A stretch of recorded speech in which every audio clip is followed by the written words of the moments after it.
Boa tarde a todos e a todas.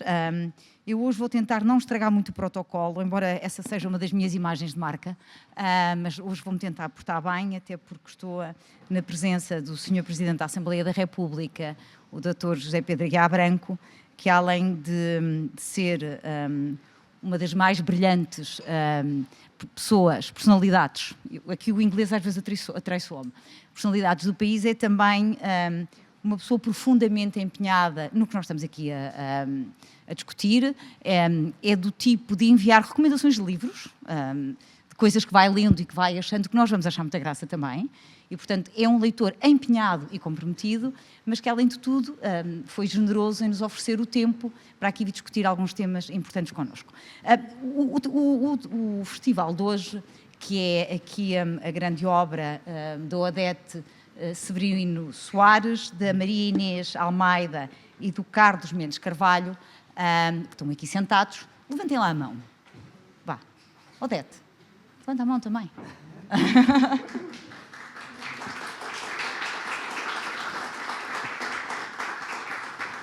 Tem este título muito interessante, que é Agora.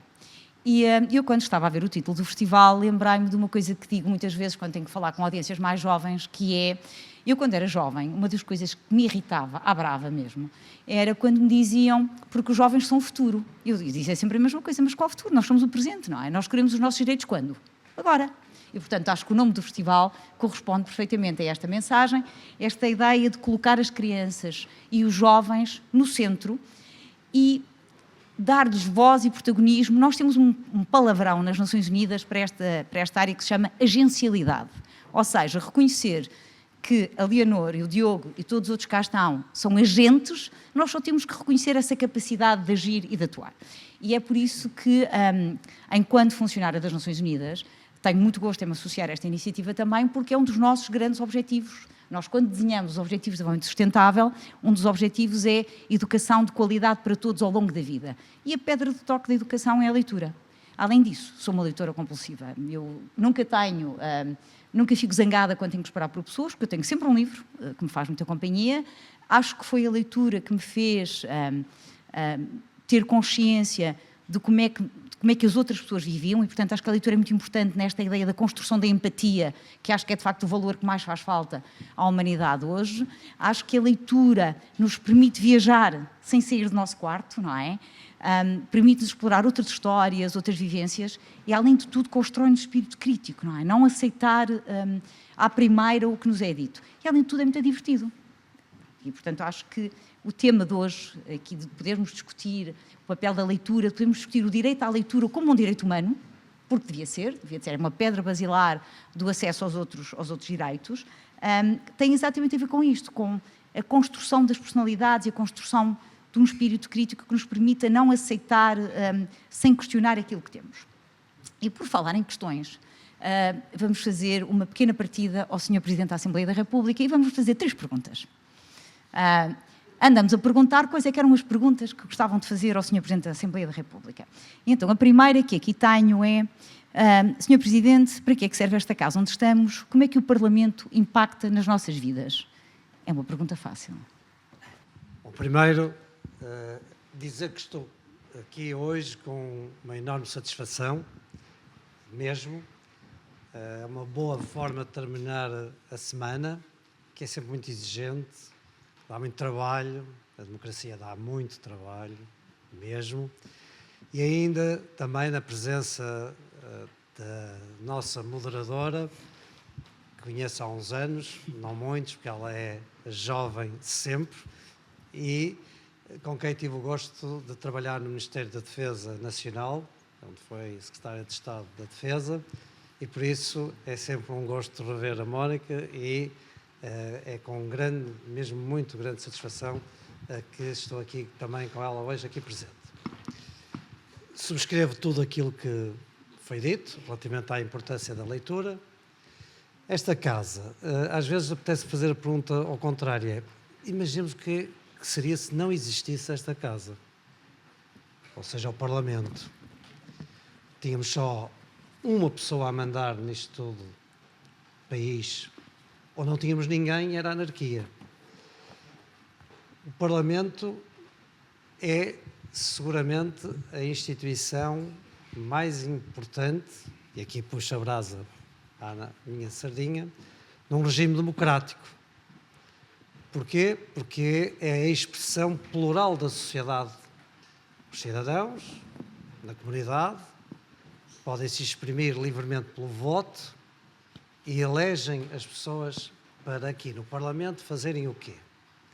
Resolverem os problemas da nossa sociedade, sem ser na rua, sem ser na base da força de cada um, física, mas sim na base daquilo que é a representação que cada força política tem da nossa sociedade e obrigar, é mesmo assim, a democracia obriga a que se cheguem a consensos, a que se discuta e se debata muito, a que se procure cada um convencer com os seus argumentos de que as suas posições para a resposta ao país são as melhores e por isso precisam de se estudar, precisam de ler, precisam de se preparar para mostrar aqui que aqueles que representam são aqueles que fazem mais sentido, dar um sentido maioritário às políticas que depois são aprovadas aqui no Parlamento. Nós aqui podemos aprovar leis, podemos escrutinar o governo, quem aplica depois as leis, quem governa, podemos fazer aquilo que são os escrutínios, se há quem se comporte bem ou mal do exercício do poder que é concedido pelos cidadãos. Por isso estão a ver que este é o espaço onde nós trazemos para dentro, aqui, a resolução do que não queremos que seja resolvido fora, na base da força de cada um, mas sim na base da argumentação e daquilo que cada um representa na sociedade. Por isso, esta casa, se não existisse, não existia democracia, não existia a verdadeira expressão da vontade popular e por isso eu digo que é a casa mais importante que nós temos na democracia. E falou de expressão, Sr. Presidente, e diria que esta é, por excelência, a Casa da Liberdade de Expressão? Sim, absolutamente. Aliás, quem tem acompanhado o meu mandato sabe que o momento, desde que sou Presidente da Assembleia da República, que contribuiu pelo menos para uma grande discussão sobre o que é que se pode ou não pode dizer quando usamos a liberdade para o dizer, e eu defendo esta posição, que parece que é, para mim é evidente, mas como tudo sujeito a crítica, de que se estamos na casa da democracia, e se a democracia é nós podermos falar em liberdade, o local onde seguramente menos pode existir algum condicionamento à nossa expressão é aqui. Mesmo que noutros sítios, noutros espaços, possa haver quem não queira que se diga qualquer coisa, mesmo que seja a coisa que nós consideremos mais abjeta ou que seja aquilo com que não concordamos, eu até diria, sobretudo aquilo que nós não concordamos, se há sítios onde isso não pode ser dito, aqui, por maioria da razão, deve poder ser dito. Não confundir isto com urbanidade, respeito, educação, que é outra parte do problema. E às vezes confunde-se liberdade de expressão com a liberdade de não ter regras de urbanidade ou de respeito, e isso é que não é aceitável. Agora, naquilo que tem a ver com o local onde eu, por maioria de razão, posso dizer aquilo que é o meu pensamento, tendo a consciência que associado à liberdade de expressão, e quanto mais livre ela for, mais a responsabilidade eu tenho naquilo que digo. E depois ser sancionado por usar mal a liberdade de expressão.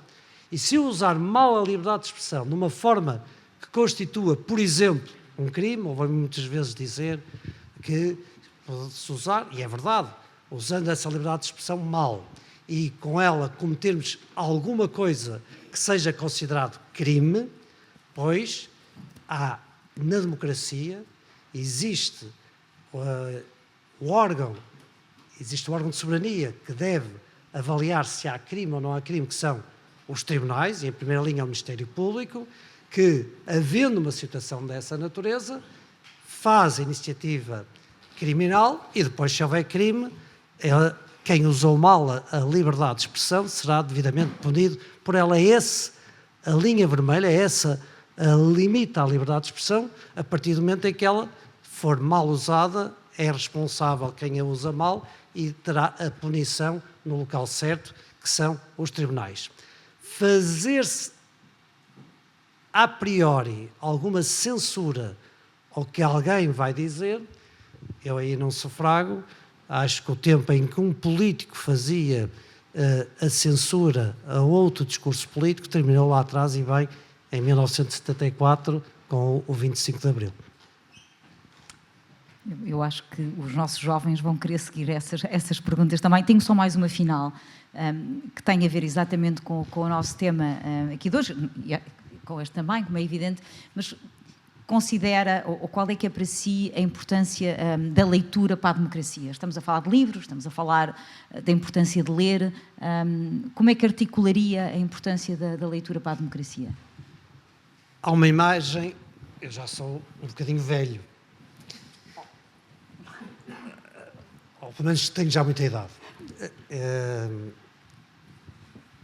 Quando foi o 25 de Abril eu tinha 17 em trânsito para os 18. Estava a sair do liceu.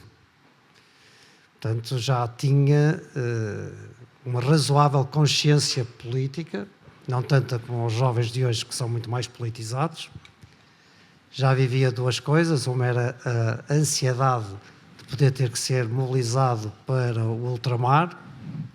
Era uma coisa que na minha geração, aos 17, 18 anos, começávamos a sentir essa ansiedade que nos obrigava até a estudar mais, porque uma das razões para os adiamentos seria sermos bons alunos e aplicados, e com isso podíamos ser adiados na mobilização para a guerra no ultramar. Mas eu estou a dizer isto por uma das imagens que me acompanha desde sempre, no que diz respeito a este desempenho em democracia. Eram os livros que o meu pai trazia com capa, portanto, com encadernação, porque vinha de Lisboa para o Porto, por exemplo, no comboio, e tinha os livros, como nós hoje lemos com toda a vontade, um livro, sabendo qual é o seu autor e a capa do mesmo, vinha muitas vezes com encadernado, não se sabia que livro é que ele estava a ler. Eu questionei,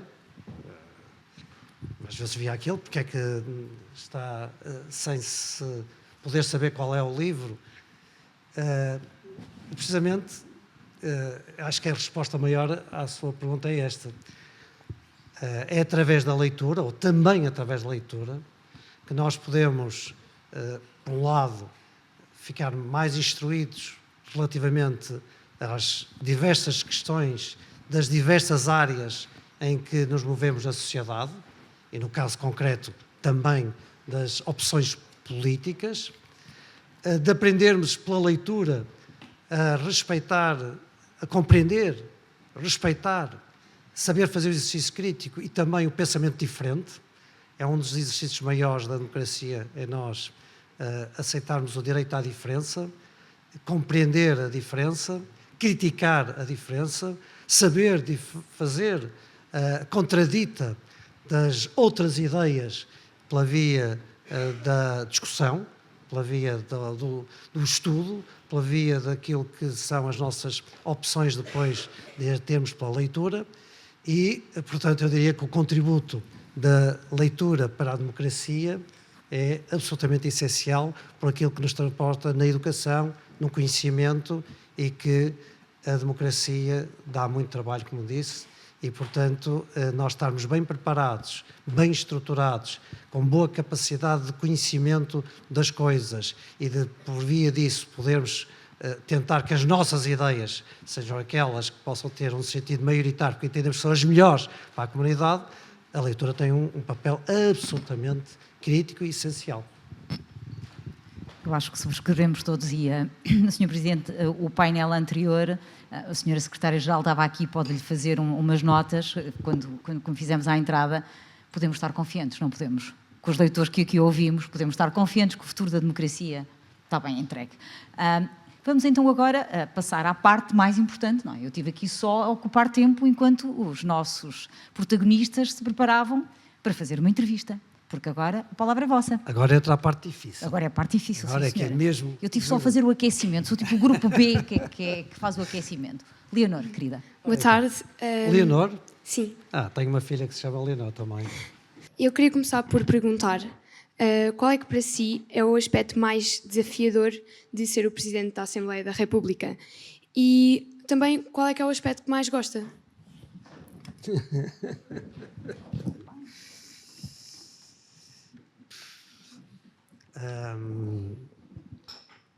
Mais desafiador?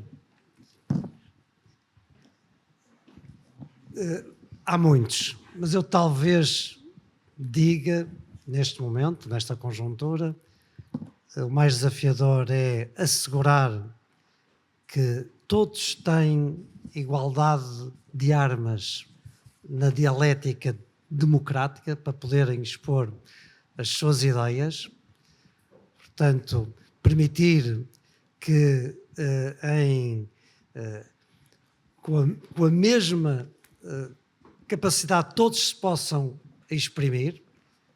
Não é fácil, porque há quem provia ou da forma como, nomeadamente no plenário, se exprime, condicionam as outras intervenções ou provocam boicote que depois tem influência no exercício do raciocínio que cada um tem para expressar as suas ideias, ou da forma menos urbana ou menos respeitadora com que se possa ou com que se dirige, e tudo isso obriga em tempo real, perante 229 deputados, é mesmo um esforço físico também, de tentar que todos estejam em igualdade de armas. Aí sim, o Presidente da Assembleia da República é um árbitro, tem de despir-se das suas emoções e despir-se daquilo que ele próprio tem de ponto de vista em relação ao que está a ser discutido. Isso é muito difícil, não é para mais alguém como eu, que sou advogado, que durante toda a minha vida tomei posições, que toda a minha vida tenho também o meu pensamento em relação às coisas, o que ouço tantas vezes com vontade de eu próprio intervir para contraditar aquilo que é dito, mas eu tenho que ser um guardião da dialética democrática com igualdade de armas. Isso é muito desafiante quando temos pela frente personalidades tão diferentes, formas de estar tão diferentes e que muitas vezes também se esquecem de um código que tem, que é o código precisamente de conduta, que diz que todos se devem dirigir de forma urbana, respeitadora e que prestigie a Assembleia da República. Esse talvez seja um desafio realmente forte que este Presidente tem nesta conjuntura. O que é mais motivador? Eu também tenho este sentimento. Eu acho que hoje, e particularmente hoje em dia, com parlamentos muito fragmentados, o português é igual nesse aspecto a Espanha, a França, a Itália, a Alemanha, os parlamentos estão muito fragmentados. Atenção, é a expressão democrática da vontade popular e, portanto, devemos ver isto também com normalidade, mas se assim é, eu tenho, pelo menos para mim próprio, todos os dias quando venho aqui para a Assembleia, acho que a minha função, a forma como eu atuo, a forma como eu decido, a forma como eu digo e tento dar o exemplo, impacta muito na qualidade do regime democrático. Acho que talvez nunca tanto como agora, quem tem esta responsabilidade, a forma como atua, é efetivamente importante para a qualidade do regime democrático, para a preservação dos valores da democracia e errar ou acertar tem essa consequência e isso é altamente motivador. Vejo isto com um aspecto positivo. Aliás, é isso, quando dizem assim, o senhor Presidente tem tanta paciência. É a palavra, se quiserem fazer essa pergunta, se não fizer, o que é que eu ouço mais vezes em qualquer espaço, seja num restaurante, seja na rua, seja em zonas mais, digamos, exigentes, quem se dirige a mim diz, o senhor Presidente tem muita paciência. Como é que tem tanta paciência? E eu acho que hoje a paciência é uma competência que eu próprio penso isto, eu tenho que ter mesmo, porque essa paciência é hoje também uma ferramenta para preservar a qualidade da democracia. Faz outra, Leonor, se faz favor. E como é que chegou à vida política? Sempre soube que queria seguir este caminho? Provavelmente não, mas como é que foi aqui parar? Eu não segui este caminho e também há uma mensagem que eu gostava de deixar. Eu estou na política, não sou político, e com isto não quero dizer que desvalorizo, pelo contrário, valorizo muito a intervenção política. Mas eu, antes de ser e estar na política, sou advogado, fiz toda uma vida profissional como advogado e as minhas incursões na política são uma exigência cívica e a forma como eu vejo que posso contribuir também para aquilo que são o contributo para os destinos do meu país. E isto é absolutamente essencial, porque a democracia vive da participação, vive da intervenção. Ouve-se muito dizer é preciso fazer isto, é preciso fazer aquilo, e é a pior expressão que o português tem, porque o é preciso fica depois aí a pairar e parece que se esquece que para fazer o que é preciso que nós intervenhamos, é preciso que nós sintamos que, para além daquilo que fazemos de bem no nosso microclima profissional, há outras exigências de intervenção pública que devem também ter na nossa vida, em determinados momentos, essa dimensão prioritária. E eu, para mim próprio, assumi, desde novo, que tinha que ter uma profissão, tinha que emergir da sociedade para saber o que é que na política eu poderia dar também como contributo e, portanto, acho que é uma função nobre exercer uma atividade política em determinado momento da nossa vida, porque isso é essencial também e é a única forma que nós temos, é a única ferramenta que nós temos em democracia. Quando é que eu nasci para a política? Verdadeiramente política. Não foi nada de especial e também não é nada de grande, muito científico. Até foi uma dimensão emocional. Em 11 de novembro de 1974, tinha eu, portanto, 17 anos em trânsito, eu faço anos em julho, estava em trânsito para os 18 anos e o 25 de Abril tinha sido há poucos meses. Foi um momento extraordinário de evolução, de busca de conhecimento, de apreensão, de vivência nas ruas. Costumo dizer que eu tive um ano de aulas de ciência política práticas, porque como estava no 7º ano do liceu e o acesso à faculdade fechou, durante um ano não fiz outra coisa que não fosse andar em aulas práticas de ciência política, porque vivi todos os dias as experiências que naquela altura se despertava para os jovens também. Aliás, o meu pai achou que eu estava a perder hábitos de estudo e com razão, porque não estudava rigorosamente nada durante esse tempo, a não ser o estudo da vida política. E no dia 11 de novembro de 74 fui ao primeiro comício que Francisco Sá Carneiro fez no Palácio de Cristal no Porto.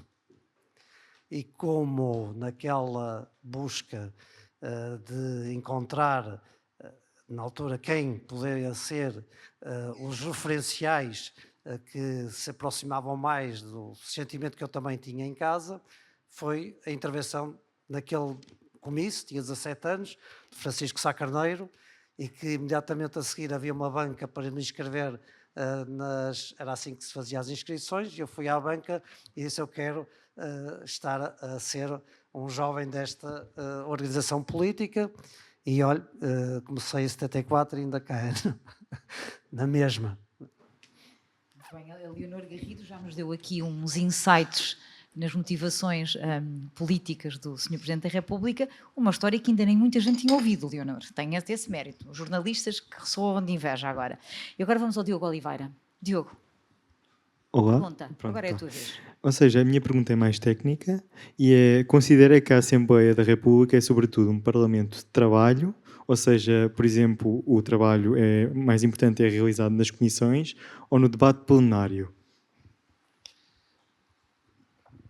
Eu acho que trabalho são ambas as dimensões. E acho mesmo com natureza diferente. Às vezes o que eu lamento é que, pela forma como a sociedade percepciona e recebe pela comunicação os momentos mais polémicos ou mais tensos que normalmente se passam em plenário, pense que se esgota aí o trabalho dos deputados. Mas o trabalho de plenário é essencial porque aí se vê o debate político, a democracia é debater ideias, é confronto de ideias, é a capacidade que nós temos de fazer esse confronto também no escrutínio que se faz ao Executivo. O Governo, como sabem, vai muitas vezes à Assembleia de 15 em 15 dias, aliás, para debates quinzenais e outros que depois o regimento permite para discutir esta ou aquela política, daquilo que é a atividade do Governo, e é importantíssimo, é trabalho, é exigente e é essencial que, porque a democracia isso é uma nobre função também do Parlamento, de fiscalizar, escrutinar, questionar aquilo que é a atividade do Governo, e essa vê-se com grande visibilidade no plenário e, portanto, do ponto de vista do trabalho, é muito importante. E depois as comissões, onde há trabalho, nomeadamente para a feitura das leis, para aquele trabalho que, como nós dizemos, dá mais à mão, é menos visível, mas dá muito trabalho para ver qualidade na produção dos diplomas que depois vão ser impactantes na nossa vida em sociedade. Uma má lei fará com que nós, na sociedade, tenhamos maus remédios para os problemas que temos.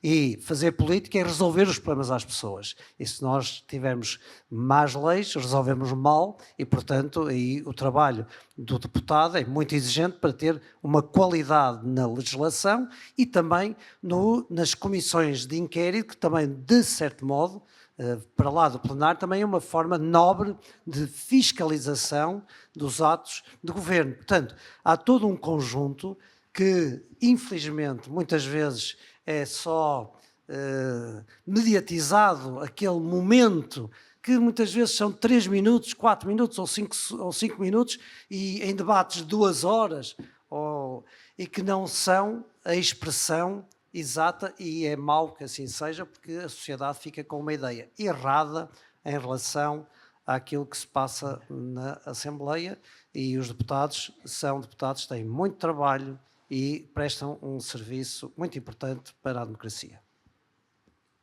Diogo, segue. A minha pergunta vai mais ou menos também na linha da antiga, ou seja, quantas comissões existem nesta legislatura e quantas pessoas também trabalham na Assembleia da República todos os dias? Isso costumam ser aquelas perguntas malandras que se fazem. Eu vou responder a essa, mas depois não continuem entusiasmados se eu acertar, para ir depois saber, e naquela área quantos são, porque aí já corre o risco de não saber. Julgo que perguntou quantas pessoas trabalham aqui, em primeiro lugar. Ora, são 230 deputados. Creio que depois assessores, funcionários da Assembleia, etc., não andarei muito longe, se grosso modo tiveres para aí uns, está aqui a Secretária-Geral, 700, mais.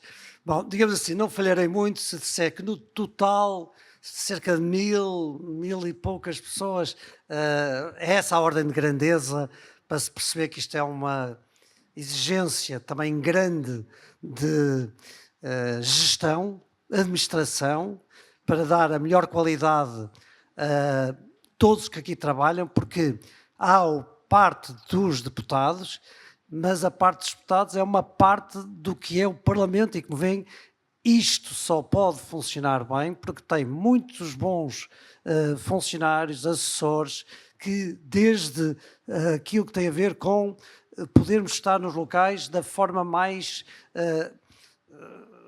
exigente que devemos ter da qualidade para prestar o nosso trabalho. Portanto, desde uma empregada de limpeza até ao Presidente da Assembleia da República, todos têm um papel absolutamente essencial para que a democracia funcione, porque basta cada um de nós não fazer bem a sua parte para que as coisas não resultem como devem resultar.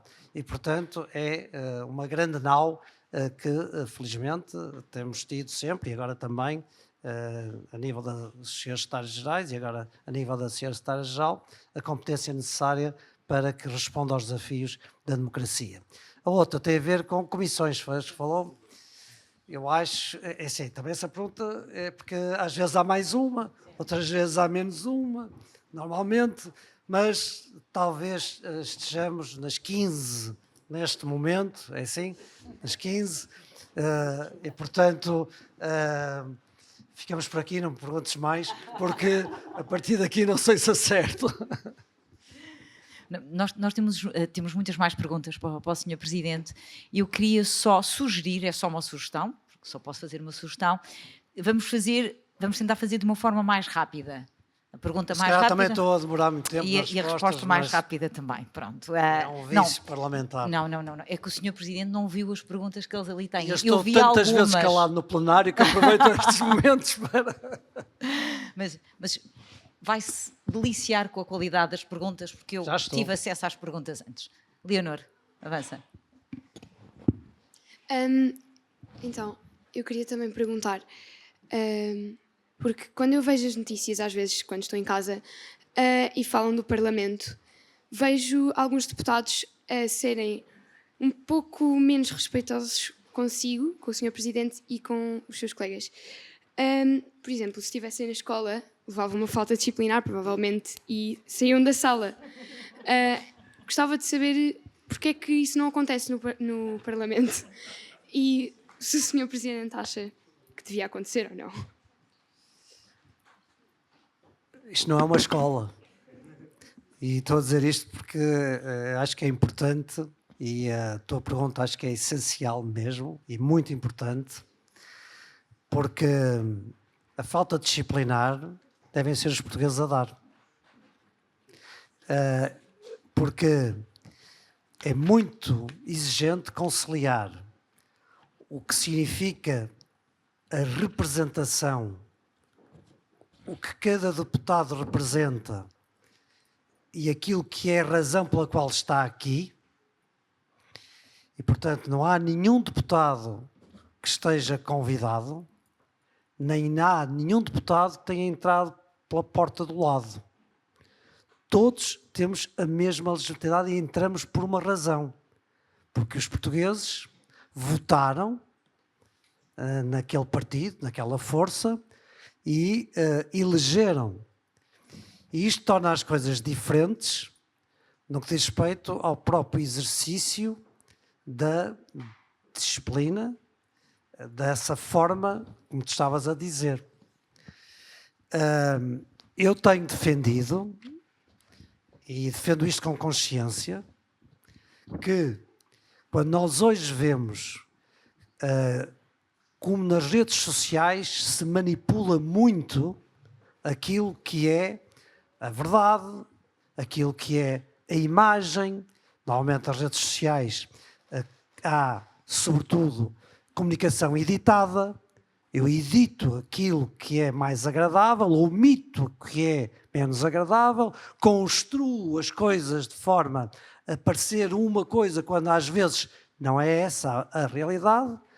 As pessoas consomem essa informação em tempo real e muitas vezes nem têm tempo para depois verificar onde há nas próprias redes sociais o que põe em causa aquela verdade e muitas vezes com isso são levadas ao engano.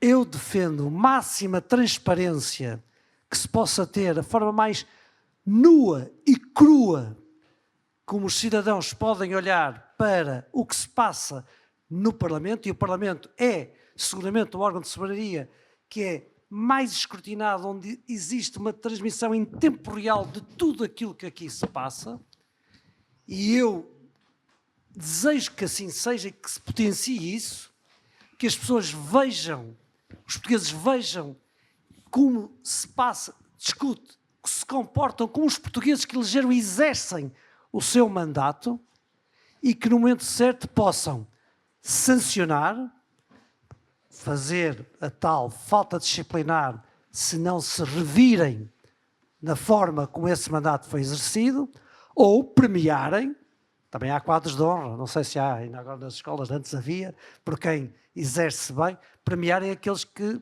efetivamente foram fiéis ao mandato.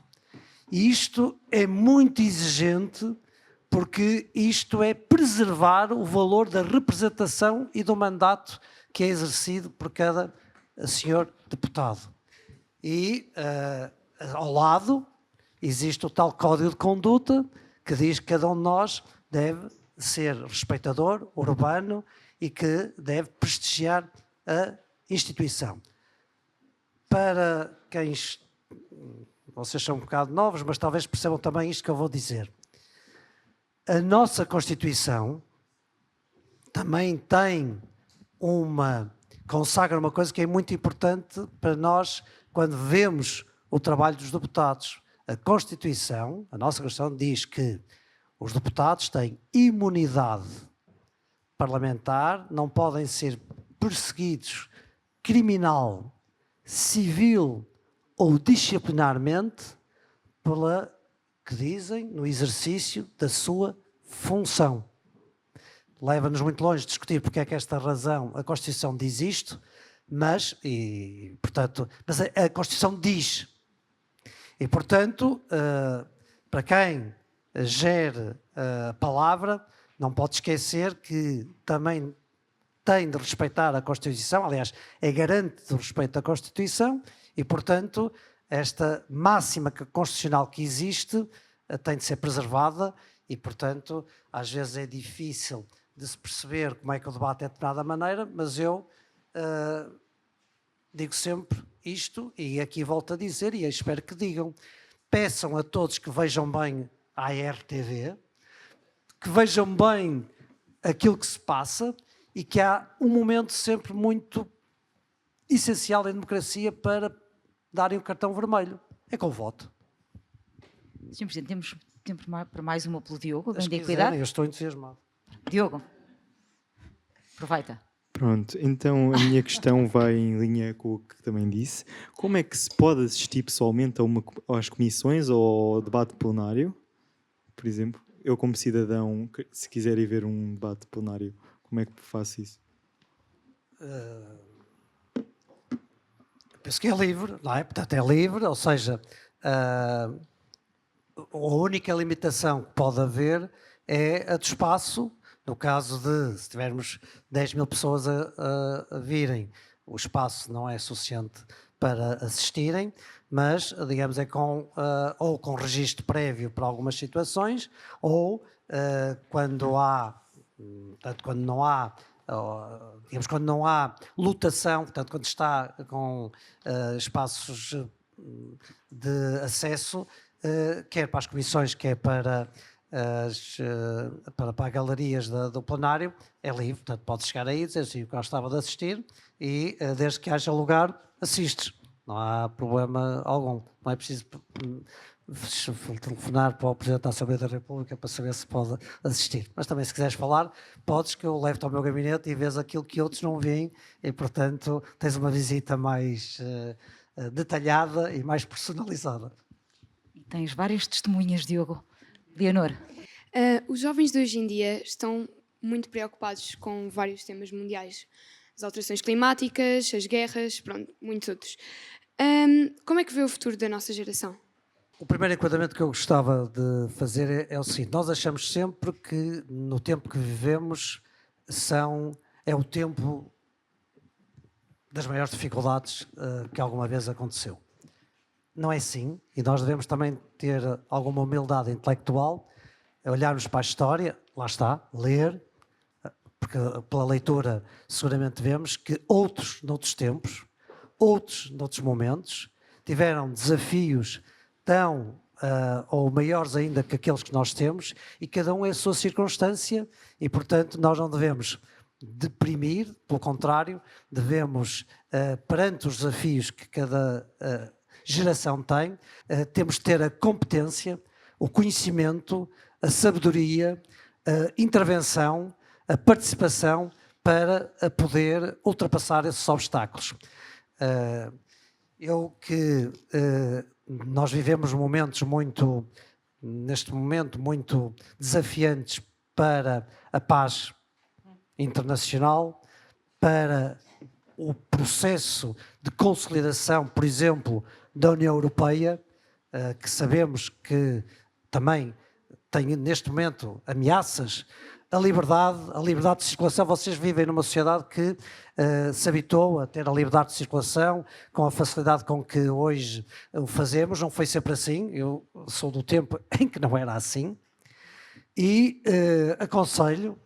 posso aconselhar um livro, As Memórias de Jean Monnet, para todos, porque fui ler as Memórias de Jean Monnet para assimilar de uma forma mais consistente o porquê do desafio de construir a União Europeia, e retive esta imagem para perceber aquilo que eu quero dizer com os obstáculos. Mais ou menos em 1950, se não me erro, quando foi para se discutir precisamente o acesso ao aço e ao carvão como sendo a matéria-prima essencial para o desenvolvimento que era necessário fazer-se na Europa para poder recuperar da Segunda Guerra Mundial. O grande desafio foi, 2 anos depois de ter terminado uma guerra tão dramática como foi a Segunda Guerra Mundial, sentar em igualdade, em paridade, aqueles que eram os empresários alemães e os empresários franceses para ter o acesso, em igualdade de circunstâncias, ao recurso essencial para o desenvolvimento. Imaginem, a seguir a uma guerra onde há vencedores e vencidos, tão dramática como foi a Segunda Guerra Mundial, ter a capacidade para sentar à mesma mesa derrotados e vencidos e vencedores. Não deve ter sido coisa pouca. O que é que eles tiveram? A competência, a sabedoria, o bom senso, as lideranças, e por isso o que eu vos quero deixar como mensagem é: 1, tenham esperança; 2, estudem, analisem, participem, e vão ver que todos esses obstáculos haverá sempre quem tenha competência, capacidade para os ultrapassar, para conseguir as boas políticas, para conseguir que a nossa existência em sociedade seja positiva, seja esperançosa, e acreditar que reside em nós, e reside mesmo, na forma como nós atuarmos, aquilo que será a construção do nosso futuro. Ninguém fará por nós aquilo que nós não estivermos dispostos a fazer. E essa é uma grande, talvez, a maior virtude da democracia. O tempo voou. Diogo, queres fazer a última? Acho que já respondeu uma grande parte da questão, mas vou insistir. Porque é que se juntou à Juventude Social Democrática e depois o PSD? Enganei-me. Pronto, é social-democrata. Ora, eu, para ser 100% sério, até porque, como disse, com 17 anos e em 74, o nível de politização era relativo, no sentido era aquele que eu bebia na minha família. O meu pai era advogado, tinha também intervenção e, portanto, em nossa casa vivíamos uma análise geral em casa, no sentido de discutia-se política, portanto, mas era no fórum caseiro que essa discussão existia. E como com o 25 de Abril, imediatamente ao seguir ao 25 de Abril, havia talvez algumas coisas muito marcantes que distinguia estar num lado ou no outro, tinha a ver com a iniciativa privada, com a liberdade de associação, com a propriedade privada, quer dizer, Na altura havia algumas matérias que eram claramente distintivas, se eu quiser situar, daquilo que era um posicionamento à esquerda de um posicionamento mais à direita para facilitar a compreensão. E, portanto, não quero estar aqui assim absolutamente dogmático, esquerda e direita, mas estou para dizer que, à época, aquele que era o sentimento de valores associados a esta natureza, dando de barato que outros, como a liberdade em geral, a liberdade de expressão, etc., podiam ser comuns. Este da propriedade privada, da iniciativa privada, eram marcantes da distinção. E eu, por educação caseira, por cultura, portanto, política caseira, não tinha dúvidas que estava no lado em que acredita na iniciativa privada, da propriedade privada e daquilo que à altura era um traço distintivo. E por isso, à época, minhas opções seriam mais dentro do PSD, na altura PPD, do CDS, que também tinha uma visão mais conforme àquilo que era este pensamento, e na altura, mais à esquerda, havia menos clareza para uma pessoa com 17 anos e 18 anos naquilo que era o meu posicionamento e naquilo que era a minha educação. E esta, portanto, era o impulso para essa opção política. Depois, claramente, como disse há bocado, razões de natureza emocionais associadas. Eu era do Porto, Francisco Sá Carneiro era do Porto, era advogado, privava mais de perto com pessoas que o conheciam e, embora, para quem conheceu Sá Carneiro, não fosse propriamente um orador, o dom de oratória, digamos, como aquela que é... digamos, tido normalmente como sendo o dom da oratória, tinha uma coisa que a mim, para a minha maneira de ser, me efetivamente agarrava, que era a forma muito direta, assertiva, convincente, com que dizias as coisas, e para a minha maneira de ser, aquilo atraía-me. E, portanto, as minhas motivações iniciais foram estas, essencialmente. Eu acho que, infelizmente, chegamos ao fim do tempo. Eu ficava aqui mais 2 horas a ouvir e eles têm perguntas suficientes. Da minha parte, podemos continuar mais um bocado, não sei. Podemos fazer mais uma pergunta? Se quiser. Uma. Leonor, queres fazer mais uma?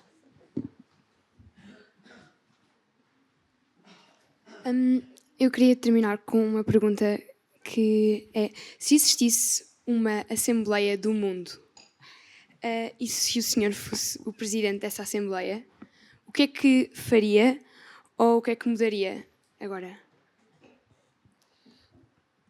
A tua pergunta até é muito atual e muito importante, porque existe uma Assembleia do Mundo que se chama ONU, que se chama Organização das Nações Unidas. E precisamente nasceu com o objetivo de, à escala do mundo, fazer com que os conflitos se resolvessem de forma pacífica e pela via do diálogo e do respeito da lei, e não pela lei do mais forte, pela lei da força, porque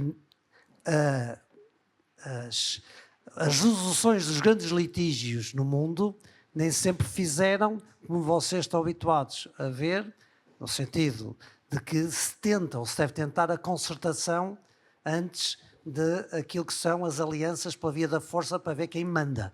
Mas não foi sempre assim.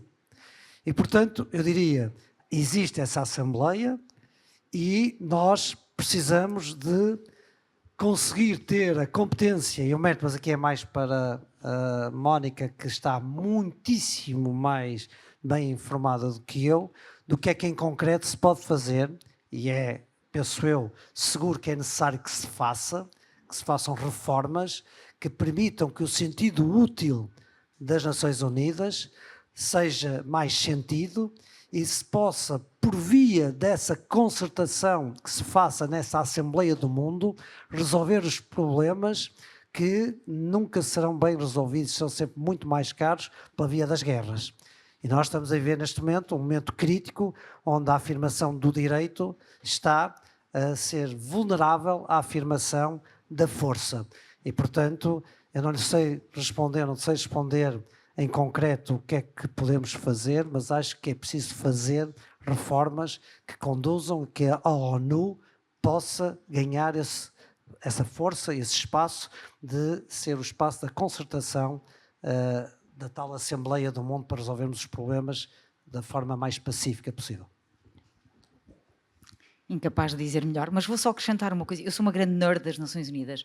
O preâmbulo da Carta das Nações Unidas, que é dos textos mais bonitos, que ele começa, nós, os povos das Nações Unidas, decididos a preservar as gerações vindouras, foi escrito por um argumentista.